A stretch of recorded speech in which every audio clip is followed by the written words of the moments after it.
Hello everyone, welcome to my channel Ways with Madhuri. So here is the glimpse of today's vlog. ఈ వీడియోలో మనం వాడపల్లి విశిష్టత, వాడపల్లికి ఎలా చేరుకోవాలి, అసలు వాడపల్లి ఎక్కడ ఉంది, ఎందుకు ప్రసిద్ధి చెందింది, టెంపుల్ టైమింగ్స్, దర్శనం టికెట్ ప్రైస్ అన్నీ తెలుసుకుందాం. సో ఈరోజు వ్లాగ్ స్టార్ట్ చేసేద్దాం రండి. సో ఈరోజు మనం ఎక్కడికి వెళ్తున్నామో మీకు ఐడియా వచ్చింది కదా. మనం ఈస్ట్ గోదావరి డిస్టిక్లో ఉన్న కోనసీమలో వాడపల్లికి వెళ్తున్నాము. ఈ టెంపుల్కి 7 శనివారాలు వెళ్ళి 7 ప్రదక్షిణలు చేస్తే మనం అనుకున్న కోరికలు తీరుతాయని ఈ మధ్యన బాగా ప్రచారం వచ్చింది కదా. సో అందుకని చూద్దామని మేము కూడా వెళ్ళామన్నమాట వాడపల్లికి. సో ఇక్కడ లోకల్ పీపుల్స్ అందరూ దీన్ని కోనసీమ తిరుమల అని పిలుస్తున్నారు. ఈ టెంపుల్లో వెంకటేశ్వర స్వామి కూడా స్వయంభూగా వెలిసారంట. గోదావరి నది ఒక పాయ అయిన గౌతమి నదిలో గంధపు పెట్టెలో ఎర్రచందనంతో తయారు చేసిన లక్ష్మీ సమేత వెంకటేశ్వర స్వామి విగ్రహం దొరికిందంట. అప్పట్లో నౌకపల్లి, తర్వాత ఓడపల్లి, నెక్స్ట్ ఇప్పుడు వాడపల్లిగా మారింది ఈ ప్లేస్ నేమ్. సో మనకి వాడపల్లికి రైల్వే స్టేషన్ ఫెసిలిటీ ఏం లేవు. నియర్ బై వచ్చేసి మనకి నిడదవోలు నుంచి 30 కిలోమీటర్స్ అండ్ తణుకు నుంచి 38 కిలోమీటర్స్, రాజమండ్రి నుంచి 40 కిలోమీటర్స్ అండ్ అమలాపురం నుంచి 40 కిలోమీటర్స్ ఉంటుంది. విజయవాడ నుంచి 3 అవర్స్ పట్టింది జర్నీ, 167 కిలోమీటర్స్ ఉంటుంది. సో ఫైనల్లీ మనం రీచ్ అయిపోయామన్నమాట టెంపుల్కి. సో టెంపుల్ టైమింగ్స్ వచ్చేసి ఎర్లీ మార్నింగ్ 6 to 1 PM అనమాట జనరల్ డేస్. నెక్స్ట్ 4 PM నుంచి 8 PM వరకు ఓపెన్ ఉంటుంది. సాటర్డేస్ మాత్రము ఎర్లీ మార్నింగ్ 4కే ఓపెన్ చేస్తారు, 1 వరకు ఆఫ్టర్నూన్. నెక్స్ట్ 4 నుంచి 9 PM వరకు ఉంటుందన్నమాట. ఇంకా అసలు పార్కింగ్కే ప్లేస్ లేదనమాట, చాలామంది వచ్చేసి ఉన్నారు. మేము ఆఫ్టర్నూన్కి రీచ్ అయ్యామన్నమాట, కొంచెం దూరం నుంచి రావాలి కదా.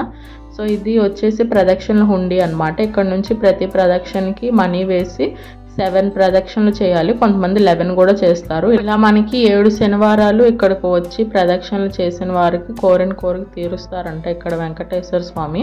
ఇంకా అలా ప్రదక్షిణలు స్టార్ట్ చేసాము. ప్రెసెంట్ వచ్చేసి టెంపుల్ క్లోజ్లో ఉందన్నమాట. సో అందుకే ముందు ప్రదక్షిణలు కంప్లీట్ చేసేసుకుంటున్నాము.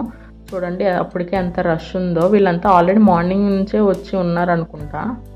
మనకి 7 శనివారాలు అంటే నియర్ బై ఉన్న వాళ్ళకి ఓకే, కానీ లాంగ్ డిస్టెన్స్ వాళ్ళకి కష్టం అవుతుంది. సో అందుకే మేము కనీసం ఒక్కసారైనా వెళ్ళొసి వద్దామని చెప్పి వచ్చాము. సో మీరు ఎవరైనా వాడపల్లి వెళ్ళి 7 శనివారాలు ఇలాగ దర్శనం చేసుకొని వచ్చి మీ కోరికలు తీరుంటే కమెంట్ చేయండి. సో మనకి మొక్కు తీరేంత వరకు మన ఉపవాసం కూడా ఉండాలన్నమాట. యాక్చువల్లీ నేను వెళ్ళే ముందు ఈ టెంపుల్ గురించి నాకు అంతగా తెలియదు అనమాట. సో ఏమనుకున్నానంటే ఈ మధ్యన తెలుస్తుంది కదా మనకి, సో ఇది రీసెంట్గా ఏమైనా కన్స్ట్రక్ట్ చేసిన టెంపుల్ ఏమో అనుకున్నాను, కానీ ఇది బాగా ఏన్షియంట్ టెంపులే అనమాట. ఈ మధ్యన మనకి పాపులారిటీ వచ్చింది. తర్వాత అసలు హిస్టరీని చూస్తే స్వామివారి స్వయంభూ అని కూడా తెలిసింది. అలా మేము కంప్లీట్ చేసేసుకున్నాం అనమాట ప్రదక్షిణలో. తర్వాత ఇంకా దీపం వెలిగించడానికి వెళ్తున్నాము. సో ఇక్కడ ఇల్లులు కడతానికి కూడా మొక్కులు ఉన్న వాళ్ళు ఇలా ఇటుకలు పేరుస్తున్నారనమాట. సో మేము పిండి దీపాలు తీసేసుకున్నాం ముందు. సో పిండి దీపాలు వెలిగించేసి తర్వాత ఇలా మాకు కూడా ఉందన్నమాట కొంచెం ఇల్లు కట్టుకోవాలని చెప్పి. సో అది మేము ఆ పూజ కూడా చేయడానికి ఇటుకలు తీసుకున్నాము. సో ఇలా మనం 200 పే చేస్తే ఇటుకలు అండ్ పూజ సామాగ్రి ఇస్తారనమాట. మేము ఫస్ట్ టైం కదా వెళ్ళింది, దేవుడి మీద నమ్మకం పెట్టి ట్రై చేసామన్నమాట. సో కొంతమందికి ఫన్నీగా అనిపించవచ్చు, ఇట్లా కట్టేస్తే ఇల్లు కట్టేసుకుంటారు అట్లా అని.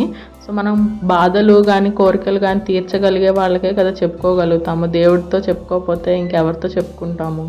ఈ పిండి దీపాలకి 100 రూపీస్ ఛార్జ్ చేశారు. ఈ టెంపుల్ ఫేమస్ అవడం వల్ల దేవస్థానంతో పాటు ఇలా అమ్ముకునే వాళ్ళు కూడా బెనిఫిట్ పొందుతున్నారు. యాక్చువల్లీ మేము దీపాలు తీసుకొని వెళ్ళాము, కానీ మమ్మల్ని ఎలా చేయలేదన్నమాట. అక్కడ కొనుక్కుంటేనే అక్కడ వెలిగించాలంట, ఇంకెక్కడ వెలిగించడానికి ప్లేస్ లేదు. సో కొనుక్కోవాల్సి వచ్చింది. ఇదంతా కంప్లీట్ చేసుకొని మేము లైన్లోకి వెళ్ళిపోయాము. సో స్పెషల్ దర్శనం అయితే 200 రూపీస్ ఉంది, విశిష్ట దర్శనం అయితే 50 రూపీస్ ఉంది, జనరల్ దర్శనం కూడా ఉంది. చూసారు కదా రష్, ఆ రష్ వల్ల మాకు చాలా టైమే పట్టింది దర్శనం కూడా. అండ్ మనకి స్వామివారు ఇలా ఉంటారు. మేము రిటర్న్ వచ్చే టైం కూడా చాలా మంది ఇంకా ప్రదక్షిణాలు చేస్తున్నారు.